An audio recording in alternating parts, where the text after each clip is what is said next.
नमस्कार विद्यार्थी मित्रांनो, पैशाशी संबंधित पुढचं लेक्चर आता आपण बघू की ज्याच्यामध्ये आपल्याला मुद्रेच्या म्हणजेच पैशाच्या व्याख्या बघायच्या आहेत. आता एक लक्षात ठेवा की पैशाच्या अनेक पुस्तकांमध्ये अनेक व्याख्या वेगवेगळ्या आहेत, त्या लक्षात ठेवणं पण अवघड आहे. म्हणून आपण जे यशवंतराव चव्हाण मुक्त विद्यापीठाच्या MA च्या नोट्स आहेत आणि Indira Gandhi national open university म्हणजे इग्नोव याच्या ज्या आहेत त्याच्यात ज्या कॉमन आहेत त्या घेतलेल्या आहेत. ओके, पहिली व्याख्या आहे सेलिगमनची. मुद्रा हा एक असा घटक आहे की ज्यामध्ये स्वीकार्यता आहे, म्हणजे ॲक्सेप्टन्स आहे, स्वीकार्यता. ओके, म्हणजे काय, जसं आपल्या या मागच्या याच्यात बघितलं होतं बघा आपण की त्या शेतकऱ्यांनी त्या गावकऱ्यांनी सगळ्यांनी ठरवलं की एक गारगोटी म्हणजे एक पोतं हे सगळ्यांनी मान्य करायचं, ॲक्सेप्ट करायचं. म्हणजे उद्या उठून असं नको व्हायला की मी ती गारगोटी घेऊन दाढीवाल्याकडे गेलो होतो, तो म्हणेल नाही या गारगोटीला मी काय करू, मी नाही दाढी करणार, असं नाही. त्याने पण ॲक्सेप्ट केलं पाहिजे की ही गारगोटी म्हणजे एक पोती धान्य. चपलेवाल्याने पण ॲक्सेप्ट केलं पाहिजे, मजुराने पण ॲक्सेप्ट केलं पाहिजे, शेतकऱ्याने पण ॲक्सेप्ट केलं पाहिजे. अशी संपूर्ण स्वीकार्यता म्हणजे ॲक्सेप्टन्स असलेला समाजातला घटक, समाजाच्या फायनान्शियल म्हणजे आर्थिक याच्यातला घटक म्हणजे मुद्रा, असे कोणी गेलेली आहे, सेलिगमन. म्हणजे सेलिगमनने कशावर भर दिलेला आहे, स्वीकार्यता. ओके, सेलिगमनने कशावर भर दिलेला आहे, स्वीकार्यता. नंतर प्राध्यापक हाम, प्राध्यापक हाम ओके यांनी काय केलेलं आहे बघा, मुद्रा शब्दाचा उपयोग विनिमयाचे साधन आणि मूल्याचे मानांकन या कार्याचा निर्देश करण्यासाठी केला जातो. सो प्राध्यापक हामने काय म्हटलेलं आहे, सेलिगमनने म्हटलं होतं स्वीकार्यता. प्राध्यापक हामने दोन महत्वाच्या पैशाच्या कार्यांविषयी हे केलेलं आहे, त्याच्यावरनं पैशाची डेफिनेशन केली आहे की विनिमयाचे साधन म्हणजे एक्सचेंज करण्याचं साधन. मी तुम्हाला हे पैसे देईल, त्याच्या बदल्यात तुम्ही मला काहीतरी धान्य द्याल किंवा टेलर असेल तर कपडे देईल वगैरे वगैरे, हे विनिमयाचं साधन. आणि मूल्याचं मानांकन म्हणजे मूल्य मोजण्याचं की बाबा दोन गारगोट्या म्हणजे दोन पोती, हे मूल्याचं मानांकन झालं, मूल्य मोजणी झाली. सो विनिमयाचं साधन आणि मूल्य मोजणीचं साधन करणारी वस्तू किंवा गोष्ट म्हणजे पैसा, अशी डेफिनेशन प्राध्यापक हाम यांनी केली. ओके, सो सेलिगमनचा भर कशावर, स्वीकार्यतेवर. प्राध्यापक हाम काय करतात, पैशाच्या दोन कार्यांना घेतात आणि ते कार्य करणारी वस्तू म्हणजे पैसा अशी डेफिनेशन करतात. आणि कोणती दोन कार्य, विनिमयाचं साधन आणि मूल्याची मोजणी किंवा मूल्याचं मानांकन. प्राध्यापक क्राउथर म्हणतात की विनिमयाचे साधन माध्यम म्हणून सर्वांना स्वीकार्य असलेली तसेच मूल्य परिमाण आणि मूल्य साठवण्याचे साधन म्हणून काम करणारी कोणतीही वस्तू म्हणजे पैसा किंवा मुद्रा. तर यांनी काय केलं, प्राध्यापक क्राउथरनी आणखी एक्सपॅन्ड केलं, चार गोष्टी एकत्र टाकून दिल्या. काय काय, एकतर विनिमयाचं माध्यम, हे प्राध्यापक हामने पण म्हटलं होतं बघा, राईट, विनिमयाचे माध्यम. सर्वांना स्वीकार्य, हे सेलिगमनने पण म्हटलं होतं बघा. म्हणजे त्याने हे हामचं विनिमयाचं साधन घेतलं, सेलिगमनचं स्वीकार्यता घेतलं आणि आणखी मूल्याचं परिमाण म्हणजे हे पण हामकडनं घेतलं बघा, मूल्याचं मानांकन किंवा मूल्याचं परिणाम.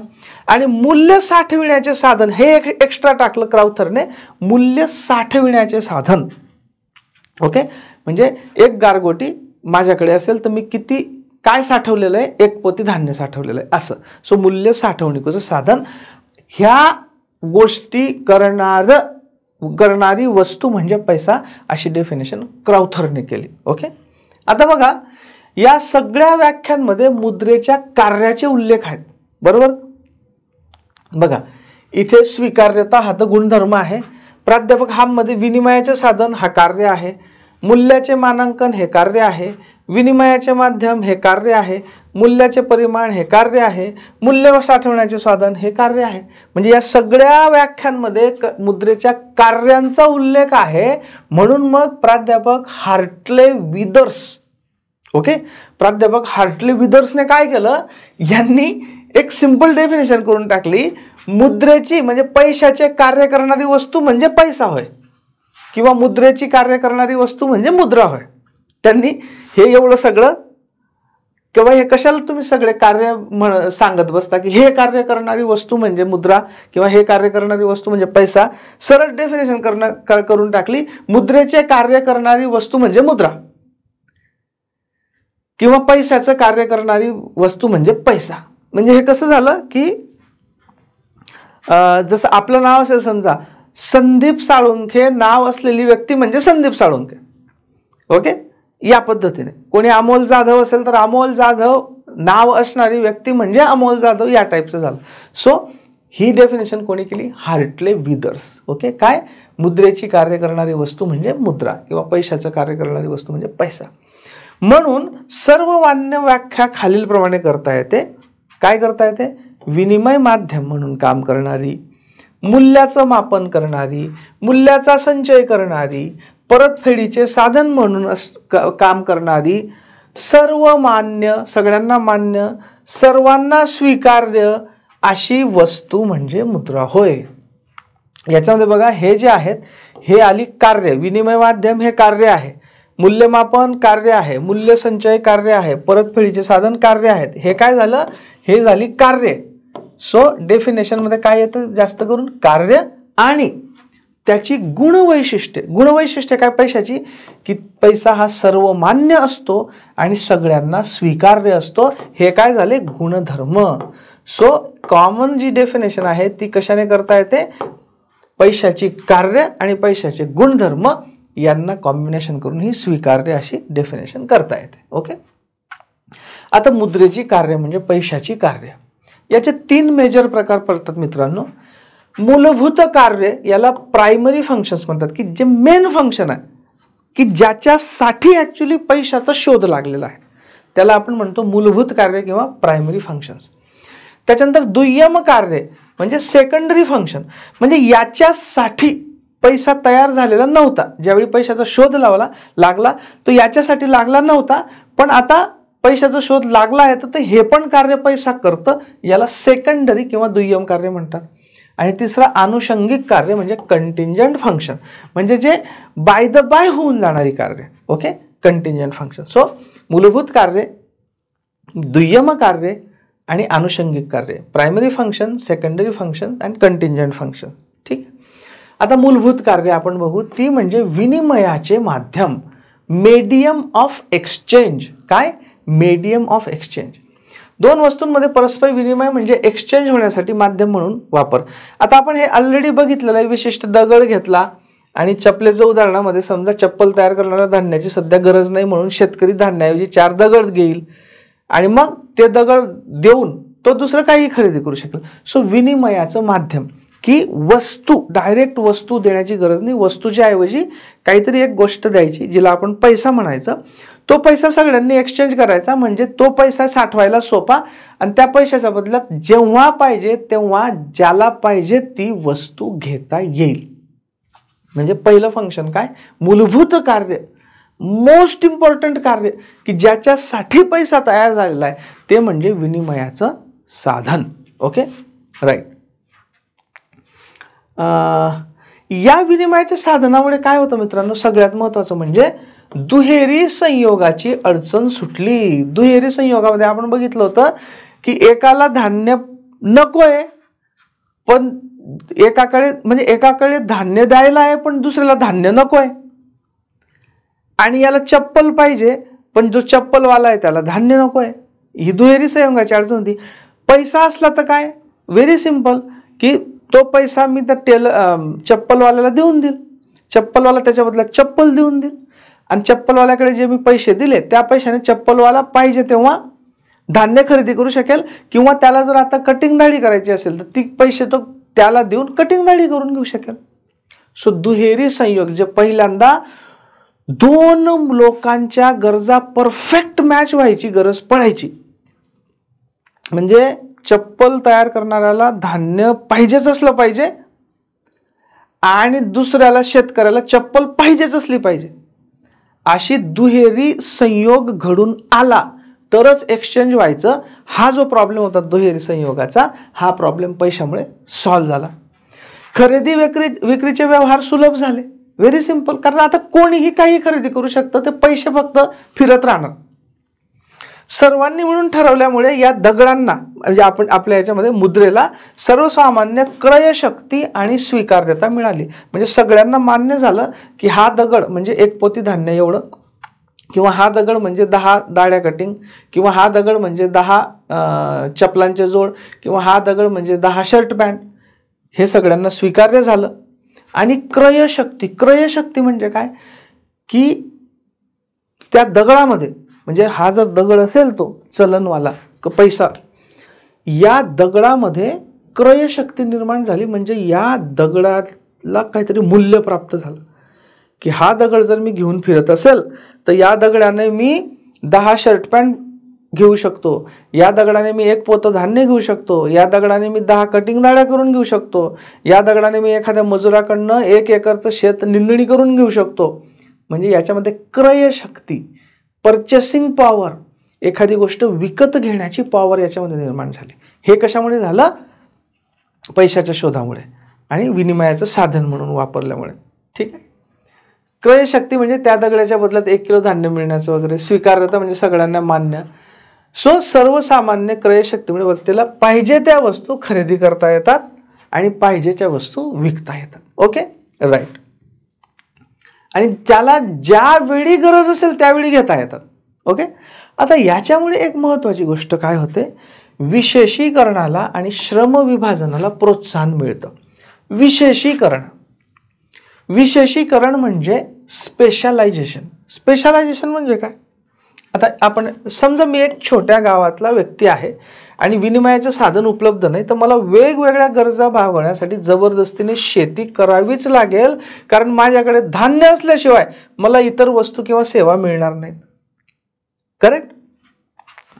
म्हणजे जर पैशाचा शोध लागलेला नसेल तर मला कंपल्सरी शेती करावीच लागेल, कारण बेसिक जगण्याला धान्य लागतं, खायला लागतं ना, ती बेसिक गरज आहे आपली. सो प्रत्येकाला मला शेती कंपल्सरी करावीच लागेल, कारण मी धान्य पिकवलं तरच मला काहीतरी मिळेल ना, दुसऱ्या गोष्टी सगळ्या मिळतील. माझी दाढी कटिंग होईल, मला चप्पल मिळेल, मला कपडे मिळतील. म्हणजे मला शेती कंपल्सरी करावीच लागेल. राईट. ओके. पण जर मुद्रेसारखं विनिमय माध्यम उपलब्ध असेल तर मला शेती करणं कंपल्सरी असणार नाही. मी माझ्या पद्धतीने दुसरं कुठलंही काम करून त्याच्या बदल्यात मुद्रा घेईल आणि त्या मुद्रेने वेगवेगळ्या वस्तू घेईल. आलं लक्षात? हे झालं विशेषीकरण.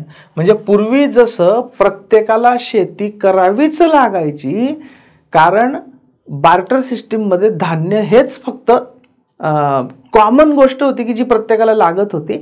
पण आता पैसा ही कॉमन गोष्ट निर्माण झाल्यामुळे काय आहे की मी शेती करायलाच पाहिजे असं नाही. समजा मी दाढी कटिंगमध्ये एक्सपर्ट असेल, म्हणून बघा पूर्वी दाढी कटिंग करणाऱ्यांकडे पण थोडीफार शेती असायचीच, किंवा कुठलीही गोष्ट करणाऱ्यांकडे थोडीफार शेती असायचीच. पण आता मी ठरवू शकतो की बाबा मी नुसता दाढी कटिंग करण्यामध्येच एक्सपर्ट होणार, कारण आता पैसा आहे, मला धान्य पिकवायची गरज नाही. दाढी कटिंग करून मला जे पैसे मिळतील त्याच्याने मी धान्य विकत घेऊन घेईल. म्हणजे मला स्पेशलायझेशन करता येईल दाढी कटिंगमध्ये, किंवा टेलरमध्ये, किंवा चपला तयार करण्यामध्ये, किंवा अजून काही. आलं लक्षात? याला म्हणतात स्पेशलायझेशन. म्हणजे एकच कुठली तरी गोष्टीमध्ये स्पेशलाइज होणे, एकच कुठली तरी गोष्ट करणे, ना की सगळ्याच गोष्टी सगळ्यांनी करणे.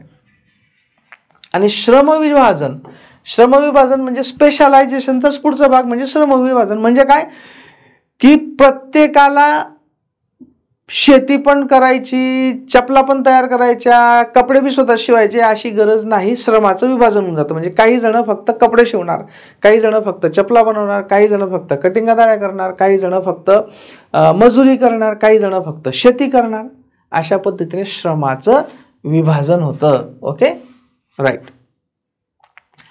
सो हे पहिलं कार्य काय होतं, सगळ्यात महत्वाचं मुख्य कार्यांपैकी विनिमयाचं साधन. दुसरं कार्य आता मुख्य कार्यांपैकी, प्रायमरी कार्यांपैकी मूल्यमापनाचे साधन. मूल्य म्हणजे काय, व्हॅल्यू. मापन म्हणजे मेजरमेंट. आपण ऑलरेडी बघितलेलं आहे. एक प्रकारे पैशाने काय होतं, स्टँडर्डायझेशन, मापदंड तयार होतो, स्केल तयार होतं. म्हणजे असं की बाबा 1 पोती धान्य म्हणजे 1 दगड, किंवा आता पैशाचा शोध लागला असं समजू. आता आपण पैशांमध्येच बोलू. समजा 1 पोती धान्य म्हणजे 10,000 रुपये, हे फिक्स झालं. सो 1 पोत्या धान्याचं मूल्य मूल्याचं मापन करण्यासाठी म्हणजे मूल्य मोजण्यासाठी आपल्याला आता पैशांच्या स्वरूपात काहीतरी अवेलेबल आहे. मग तेच 10 रुपये घेतले, 10,000 रुपये घेतले, तर हे 10,000 रुपये म्हणजे किती बाजरी, हे 10,000 रुपये म्हणजे किती ज्वारी, हे 10,000 रुपये म्हणजे किती गहू, हे 10,000 रुपये म्हणजे किती मिरची, असं एक स्केल अवेलेबल झाला. Okay, right. यालाच आपण म्हणतो किंमत. बघा, आपण इतक्या इझिली बोलून जातो, त्याला किंमत हा शब्द सुद्धा आपल्याला अंगवळणी पडलेला असतो म्हणून त्याचं आपल्याला महत्त्व कळत नाही. समजा एक बिस्किटचा पुडा असेल आणि त्याची किंमत बाहेर लिहिलेली असेल 10 रुपये, याचा अर्थ की 10 रुपया एवढं मूल्य त्या बिस्किटामध्ये आहे. म्हणजेच एक बिस्किटचा पुडा म्हणजे 2 चहा, म्हणजे एक बिस्किट म्हणजे 5-5 रुपयाचा चहा असेल तर आता तेवढं पण स्वस्त राहिला नाही चहा, समजू आपण 5 रुपयाचा चहा आहे गावाकडे. सो एक बिस्किटचा पुडा म्हणजे 10 रुपये मूल्य, म्हणजेच 2 चहाचे कप, म्हणजेच समजा पान असतील तर 3 पानं किंवा 2 पानं जे काय असेल या पद्धतीने. सो अशा पद्धतीने किंमत आपल्याला हे करता येते. आणि किमतीमुळे विनिमयाचे व्यवहार सोपे होतात. प्रत्येक वेळी पायलीभर धान्य, आदलीभर धान्य हे मोजायची गरज नाही. हे घे बाबा 10 रुपये आणि 10 रुपयाची गोष्ट मला दे. सो विनिमयाचे व्यवहार सोपे होतात. विनिमय पद्धतीमध्ये विनिमयाचा दर म्हणजे एका वस्तूच्या किती प्रमाणाने दुसरी वस्तू हे ठरवणं अवघड असतं. आपण बघितलं ना की किती धान्य म्हणजे किती दाढ्या कटिंग, परत मग ज्वारीचं किती धान्य म्हणजे किती दाढ्या कटिंग, बाजरीचं किती धान्य म्हणजे किती शर्ट पॅन्ट, हे फार अवघड असतं. पैशांमध्ये एकदम सोपं होऊन जातं ते. ओके, आधुनिक अर्थव्यवस्था ही चलन म्हणजे करन्सीवर आधारित असल्यामुळे सर्व वस्तू आणि सेवांचं मूल्य मुद्रेच्या म्हणजे पैशाच्या माध्यमातून सांगितलं जातं आणि विनिमयाचं प्रमाण हे मुद्रेच्या साहाय्याने सुलभतेने निश्चित करतात. सो आधुनिक अर्थव्यवस्था जी पूर्ण उभी आहे ती कशावर उभी आहे? चलनावर उभी आहे. म्हणून चलन वाढ, चलनावरचा कंट्रोल, व्याजदर वगैरे हे सगळं आधुनिक अर्थव्यवस्थेमध्ये चलनाच्या अवतीभोवती फिरतं. कारण चलन हे विनिमयाचं माध्यम असतं. पैशाच्या माध्यमातूनच सगळ्या गोष्टींच्या वस्तू किमती सांगितल्या जातात. सो 2 महत्त्वाची कार्य होती. कोणती होती? जी मुख्य कार्य होती ती एक म्हणजे विनिमयाचं माध्यम म्हणजे मीडियम ऑफ एक्सचेंज, आणि दुसरं काय होतं?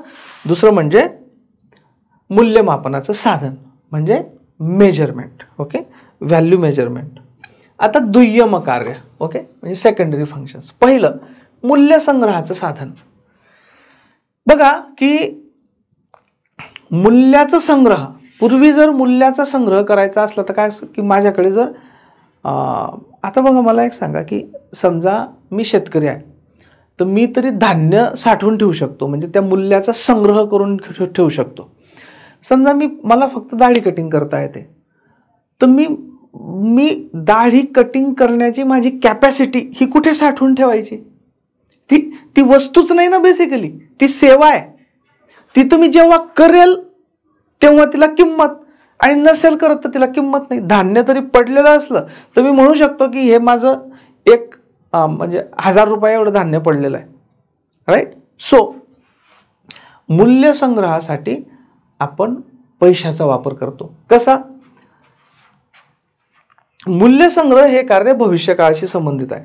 वर्तमान काळातल्या गरजा भागल्यानंतर जी अतिरिक्त संपत्ती उरते ती भविष्यातील गरजांसाठी साठवून ठेवली जाते.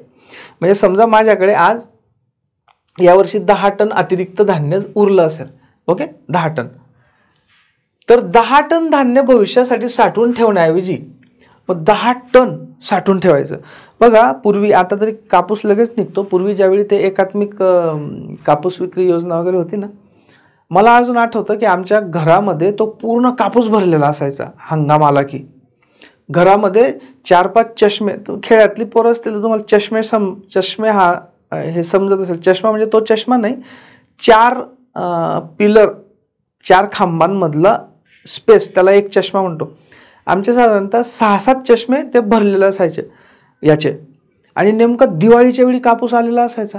तर इतकी काळजी घ्यावी लागायची की बाहेर चुकून काही फटाका वगैरेची एखादी जर हे स्पार्क पडला तर अख्खं कापूस जळून जाणार. तर तो कापूस साठवून ठेवावा लागायचा, बरोबर, योग्य भाव मिळण्यासाठी. अजूनही साठवतात, पण मग वर्षभर साठवतो का आपण? तो नाही. जर पूर्वी विनिमयाचं साधन राहिलं असतं, पैसा राहिला नसता, तर आपल्याला तो कापूस अख्ख्या वर्षभर साठवून ठेवावा लागला असता. आणि मग एक जण आला, हे बे त्याच्या बदल्यात हा घे कापूस, त्याच्या बदल्यात हा घे कापूस, असं करत बसायला लागलं असतं. त्याच्याऐवजी आपण काय करतो, कापूस विकून टाकतो. समजा 10 टन कापूस होता, कापूस विकून टाकला, त्याच्या बदल्यात समजा मला 1 लाख रुपये मिळाले. ओके, ते ₹1,00,000 आता किती असतात? ₹1,00,000 2000च्या नोटा घेतल्या तर फार फार तर इतके, अजून छोट्या नोटा घेतल्या तर फार फार तर इतकं खिशात बसून जात. बरोबर. म्हणजे जो कापूस साठवून ठेवण्यासाठी अख्खं घर लागायचं, आता पैशाच्या शोधामुळे काय होतं की तो कापूस मी विकला आणि तेवढ्याच किमतीत ते मूल्य माझ्या खिशामध्ये बसलं. सो अशा पद्धतीने ती मुद्रा साठवून ठेवण्याचं काम सोपं होऊन जातं.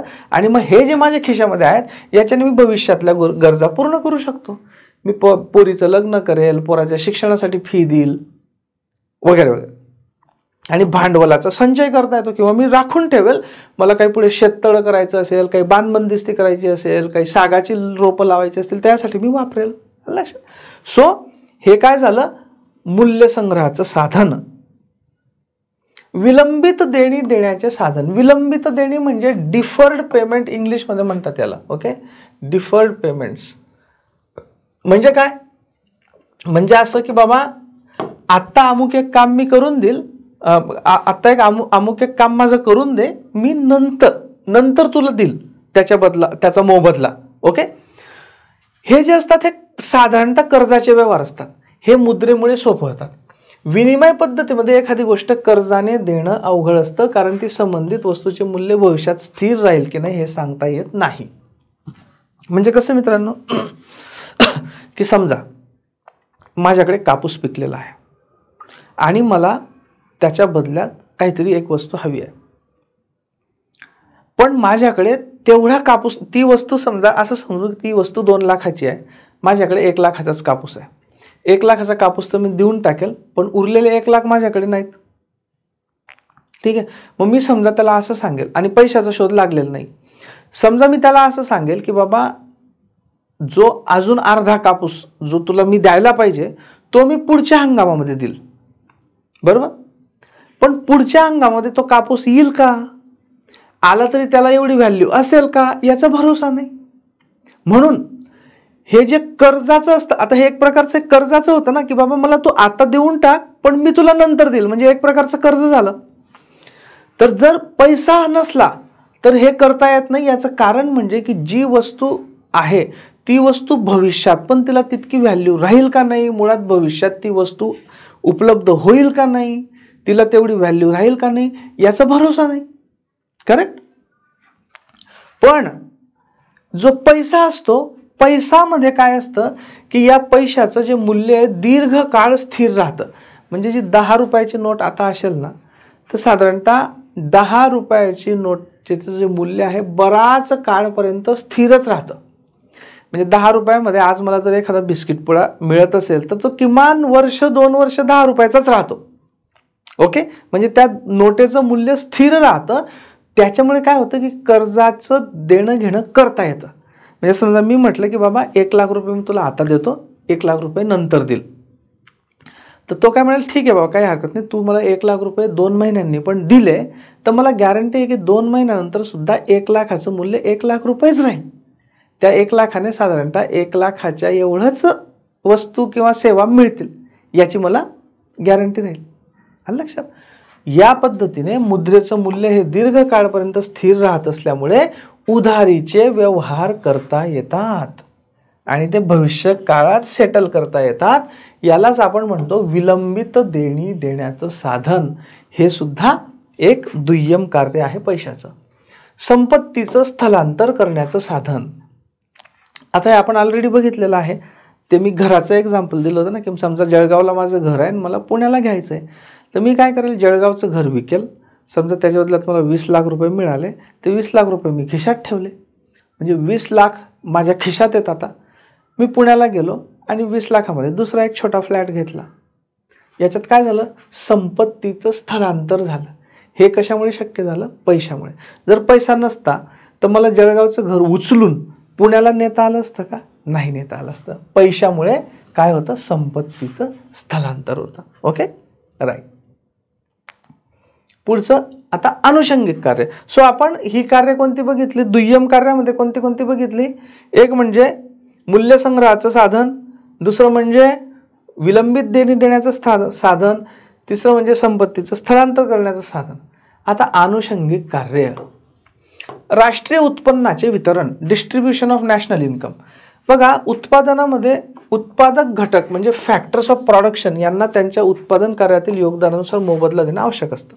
आपल्याला माहिती आहे की फॅक्टर्स ऑफ प्रोडक्शन असतं म्हणजे कुठल्याही गोष्टीचं उत्पादन करायचं तर आपल्याला काय लागतं, एक म्हणजे जमीन लागते, बरोबर, जमीन, शेड वगैरे. दुसरं म्हणजे पैशाच्या स्वरूपातलं भांडवल लागतं. तिसरं म्हणजे लेबर म्हणजे मजूर लागतात किंवा कर्मचारी लागतात म्हणजे मनुष्यबळ लागतं. आणि चौथं म्हणजे उद्यमशीलता म्हणजे तो उद्योग उभारणारा कोणतरी एक माणूस लागतो. हे 4 फॅक्टर ऑफ प्रोडक्शन असतं. या सगळ्यांना त्यांचा मोबदला द्यायचा असतो. सो ज्यावेळी प्रोडक्शन होतं, समजा 1 कोटीचं प्रोडक्शन झालं तर ते 1 कोटी पैशांच्या स्वरूपात. आता सो देशामध्ये 1 कोटी नॅशनल इन्कम तयार झालं. समजा एक कारखाना उभा राहून त्या कारखान्याने 1 कोटीचं उत्पादन केलं तर राष्ट्रीय उत्पन्न निर्माण झालं की नाही 1 कोटीचं. आता हे जे 1 कोटी आहेत हे फॅक्टर्स ऑफ प्रोडक्शन म्हणजे उत्पादक घटक यांच्यामध्ये वाटले जातील. म्हणजे मजुरांना त्यांचा पगार मिळेल, जे फॅक्टरी आहे ते फॅक्टरी आणि जमीन याच्या बदल्यात त्याच्या मालकाला काय मिळेल, भाडं मिळेल, रेंट आपण त्याला म्हणतो. त्यानंतर जे कर्ज घेतलेलं असेल समजा म्हणजे पैसे, भांडवल, त्याच्या बदल्यात व्याज देईल तो आणि स्वतःचा काही प्रॉफिट ठेवेल. म्हणजे प्रत्येक उत्पादक घटकाला हे या घटकांमध्ये हे 1 कोटी रुपये वाटले जातील. हे कशाच्या स्वरूपात वाटले जातात, पैशाच्या स्वरूपात. पैसा नसला तर फार अवघड आहे. समजा एक बाटाची फॅक्टरी आहे आणि तिथनं चपला तयार झाल्या, 1 कोटीच्या चपला तयार झाल्या. आता मी म्हणेल की जे सगळे कामगार आहेत त्यांनी, बाबा तुम्ही काम केलं ना, चपला घेऊन जा. त्याच्यानंतर स्वतः त्याने जो उद्योजक आहे तो बी स्वतः काही चपला ठेवून घेईल. ज्याची फॅक्टरी आणि लँड आहे त्याला म्हणेल आता तू मला हे वापरायला दिलं, याचं भाडं म्हणून तू पण काही चपला ठेवून घे. तर चालेल का, नाही. पण पैशाचा शोध लागल्यामुळे काय होतं, जे 1 कोटीचं उत्पादन झालं ते 1 कोटीच्या उत्पन्नाचं वितरण होतं पैशाच्या स्वरूपात. सो राष्ट्रीय उत्पन्नाचं वितरण हे सुद्धा एक अनुषंगिक कार्य आहे. प्रत्ययाचा आधार, प्रत्यय म्हणजे पत म्हणजे क्रेडिट. तर आपण बघितलं बघा मागच्या याच्यामध्ये की पत किंवा क्रेडिट कसं तयार होतं. मी तुम्हाला एक्झाम्पल सांगितलं होतं बघा की मी 10,000 रुपये एका मित्राकडे टाकून गेलो, मग त्याने त्या टपरी टाकणाऱ्याला दिले, त्याने त्या टपरीवाल्याला दिले, कसे 10,000 रुपयाचे 60,000 रुपये झाले होते, आपण बघितलं ना. त्याच पद्धतीने आता ते साधं एक्झाम्पल होतं. आता काय असतं की समजा माझा बऱ्यापैकी पगार आहे आणि माझा खर्च वगैरे भागून समजा महिन्याला माझ्याकडे 40,000 रुपये उरले, तर 40,000 रुपये मी कुठे ठेवतो, बँकेमध्ये ठेवतो. ओके, बँकेमध्ये मी बचत खात्यामध्ये ठेवू शकतो किंवा मी फिक्स डिपॉझिट करून ठेवू शकतो. समजा फिक्स डिपॉझिट केलं, मी 3 वर्षाचं फिक्स डिपॉझिट केलं 1 लाख रुपयाचं असं समजा माझ्या बचतीमधून. आता बँकेकडे माझे 1 लाख रुपये 3 वर्षासाठी अडकलेले आहेत. आता 3 वर्षासाठी बँक काय करेल, ते 1 लाख रुपये ज्यांना कर्जाची गरज आहे त्यांना वाटून टाकेल, कारण त्यांना माहिती आहे की मी 3 वर्षाचा आत काही येणार नाहीये घ्यायला, राईट. सो बँक अशा पद्धतीने दुसऱ्याला कर्ज देईल. म्हणजे बँकेने 1 लाखाची पत निर्मिती केली. मग ज्याला ते कर्ज दिलं तो त्या कर्जाने समजा त्याने घर घेतलं तर तो ते 1 लाख रुपये बिल्डरला देईल. आता बिल्डरकडे 1 लाख रुपये तयार झाले. तो बिल्डर मजूर, नंतर सिमेंटवाले, अमुक ढमुक त्यांना देईल, त्यांच्याकडे ते पैसे तयार झाले. अशा पद्धतीने बँकेद्वारे या पद्धतीने ही जी पत निर्मिती होते, ही पत निर्मिती कशामुळे शक्य होते, पैशाच्या शोधामुळे. जर पैसे नसते तर मी तुम्हाला सांगितलं की प्रत्येक जण समजा पैशाच्या ऐवजी 10 पोती धान्य आहे, ते 10 पोती धान्य कसं काय फिरलं असतं बाजारामध्ये, शक्यच नव्हतं. पैसा आहे कॉमन, सगळ्यांना स्वीकार्य आहे, ॲक्सेप्टेबल आहे, तो फिरू शकतो. आणि म्हणून जे प्रत्ययाचा आधार म्हणजे पतनिर्मितीचा आधार हा सुद्धा हे महत्त्वाचं कार्य आहे, अनुषंगिक कार्य. संपत्तीची रोखता म्हणजे लिक्विडिटी. बघा, रोखता किंवा लिक्विडिटी ही काय कन्सेप्ट आहे मित्रांनो? जी गोष्ट आपण चटकन विकून किंवा जी वस्तू आपण बाजारात गेलो तर तिच्या बदल्यात आपल्याला लगेच दुसरी वस्तू मिळू शकते, त्याला आपण म्हणतो की याची रोखता चांगली आहे. ओके, समजा माझ्याकडे एक टीव्ही आहे जुना, एक टीव्ही जुना आहे की जो मी विकू शकतो. दोन गोष्टी, समजा हा माझा जुना टीव्ही आहे असं समजा, आणि हा मी विकू शकतो, विकायचा आहे मला, आणि मला साधारणतः अंदाज आहे की हे विकून समजा मला हा जुना टीव्ही विकून एक 5,000 मिळणार आहेत असं समजू. याच्या बदल्यात दुसरं समजा माझ्याकडे 5,000 रुपये आहेत, हे 5,000 रुपयाच्या नोट आहेत असं समजा, हे 5,000 रुपयाच्या नोट आहेत, आणि मला याचा किंवा याचा वापर करून मला 5,000 रुपयाचा मोबाईल घ्यायचा आहे. ओके, आता जर मी जुना टीव्ही विकायला गेलो तर मला लगेच 5,000 रुपये मिळतील का? नाही. जुना टीव्ही वाल्याला गिऱ्हाईक शोधावं लागेल किंवा ते कुठल्या OLX टाकावं लागेल, मग कोणतरी गिऱ्हाईक येईल, तो एन्क्वायरी करेल, मग ते पार्सल होईल, मग पैसे येतील. म्हणजे हे बाजारात विकून मला चटकन लगेचच्या लगेच पैसे मिळतात का? नाही. म्हणजे याची रोखता म्हणजे याची लिक्विडिटी कमी आहे. दुसऱ्या माझ्याकडे 5,000च्या नोटा आहेत, याची रोखता कशी आहे, लिक्विडिटी कशी आहे? एकदम फास्ट. 5,000 रुपयात ना मी गेलो मोबाईलच्या दुकानावर, 5,000 रुपये दिले, मोबाईल घेतला, विषय संपला. म्हणजे याची रोखता लिक्विडिटी जास्त आहे. ओके, सो पैशामुळे काय होतं? पैशामुळे वस्तूंमध्ये रोखता निर्माण होते. म्हणजे कसं की समजा माझ्याकडे घर असेल तर ते घर विकून मी ते पैसे ठेवू शकतो. म्हणजे त्या घर जे आहे घराचं कन्व्हर्जन रोखतेमध्ये होतं. घर विकलं जे मला पैसे मिळाले, तर अदरवाईज मला घर कोणाला डायरेक्ट द्यायचं याला जितका उशीर लागला असता, त्याच्याऐवजी घर विकून ते माझे जे पैसे आहेत ते पैशांची रोखता मला जास्त. म्हणजे याच्यात काय झालं? घराचं कन्व्हर्जन, घराचं ट्रान्सफॉर्मेशन रोखतेमध्ये झालं पैशांच्या स्वरूपामध्ये. ओके, सो संपत्तीची रोखता निर्माण करतं कोण? पैसा. ठीक आहे, ओके. चौथं म्हणजे सीमांत तत्वाचा उपयोग, इक्वलायझर ऑफ मार्जिनल युटिलिटीज अँड प्रोडक्टिव्हिटीज. मित्रांनो, हे इग्नोच्या नोट्समध्ये व्यवस्थित दिलेलं आहे. ही कन्सेप्ट थोडीशी समजायला कठीण आहे. मी थोडंसं सांगेल, कारण इतक्या डेप्थमध्ये तुम्हाला जायची गरज नाही. ते MA इकॉनॉमिक्सला वगैरे हे असतात, त्यामुळे आपल्याला त्याच्यात डेप्थमध्ये जायची गरज नाही. पण हे इंग्लिश हे फंक्शन जरूर लक्षात ठेवा. समजा चुकून आलं की खालीलपैकी कोणती पैशाचे फंक्शन्स आहेत आणि त्यात हे असलं तर तुम्हाला माहीत पाहिजे की हे पण फंक्शन आहे. सो इंग्लिशमधलं हे लक्षात ठेवा, equaliser of marginal utilities and productivities. पाठच करून ठेवा directly, equaliser of marginal utilities and marginal productivities. आता इग्नोच्या याच्यामध्ये जे आहे ना, इग्नोच्या याच्यात नोट्समध्ये जे लिहिलं आहे ते मी जसंच तसं तुम्हाला वाचून दाखवतो. Money acts as an equaliser of marginal utilities for consumer. बघा, मार्केटमध्ये दोन घटक असतात, एक असतो ग्राहक आणि दुसरा असतो उत्पादक. आपण बघा मायक्रो इकॉनॉमिक्समध्ये हे बघितलेलं आहे की ग्राहक, ओके, म्हणजे कंझ्युमर, आणि उत्पादक हे दोघं काय करत असतात? स्वतःचा लाभ जास्तीत जास्त करण्याचा प्रयत्न करत असतात.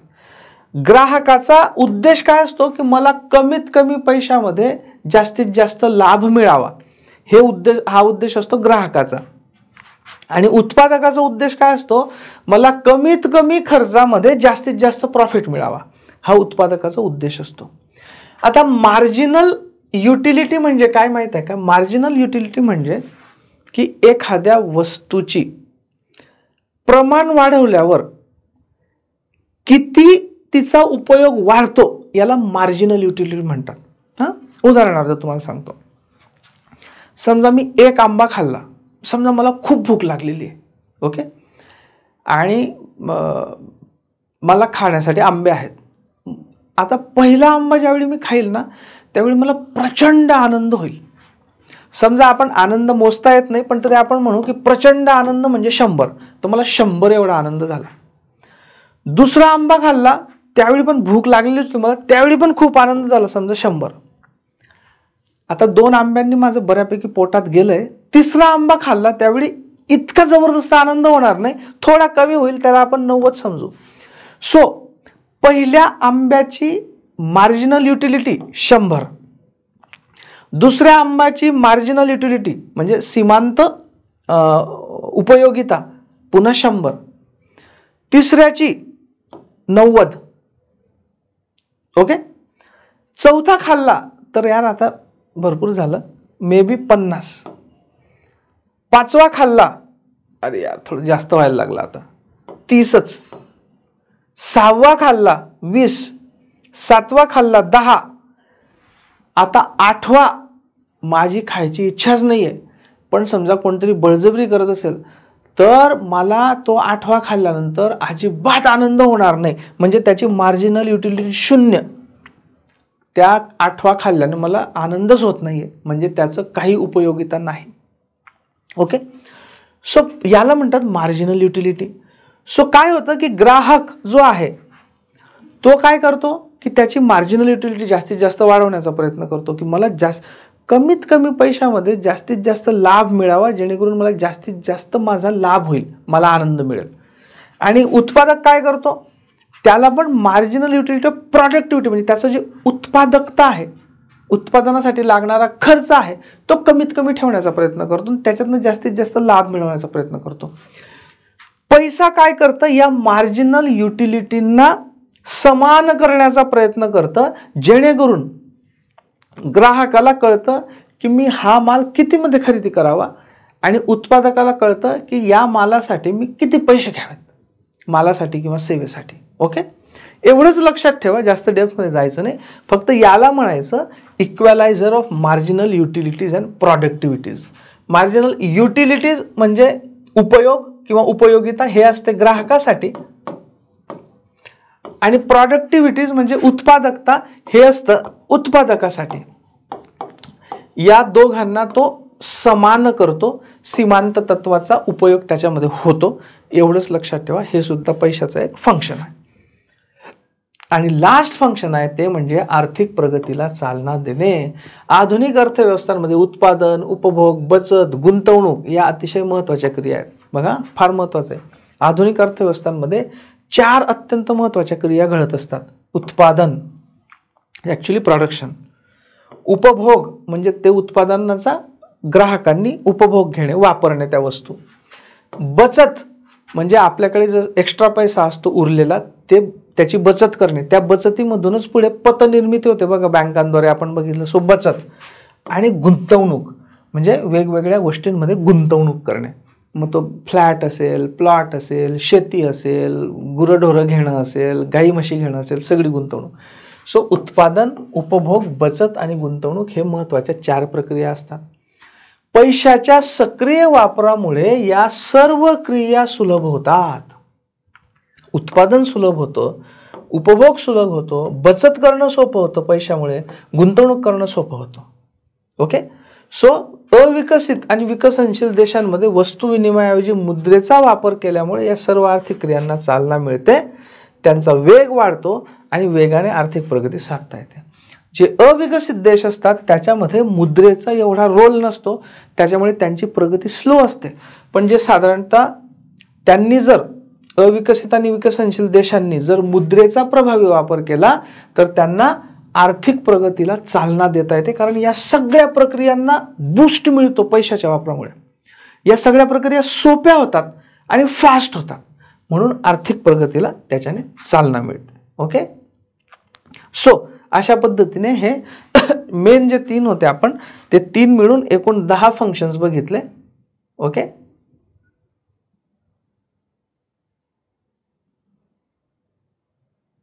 मूलभूत कार्य, दुय्यम कार्य आणि अनुषंगिक कार्य. ओके. सो ही पैशाची महत्त्वाची कार्य आहेत. आता पुढच्या लेक्चरपासून आपण सुरू करू, तो म्हणजे पैशांचा पुरवठा. म्हणजे ज्या कन्सेप्ट आहेत ना, M1, M2, M3, M4, broad मनी, नॅरो मनी म्हणजे संकुचित पैसा, व्यापक पैसा वगैरे वगैरे ते, आणि मग त्याच्यावर रिझर्व्ह बँक कसं कंट्रोल करते वगैरे वगैरे, हे सगळं अतिशय इंटरेस्टिंग आहे आणि तुम्हाला त्याच्यामध्ये नक्की इंटरेस्ट येईल याची मला guarantee. Right. Thank you very much.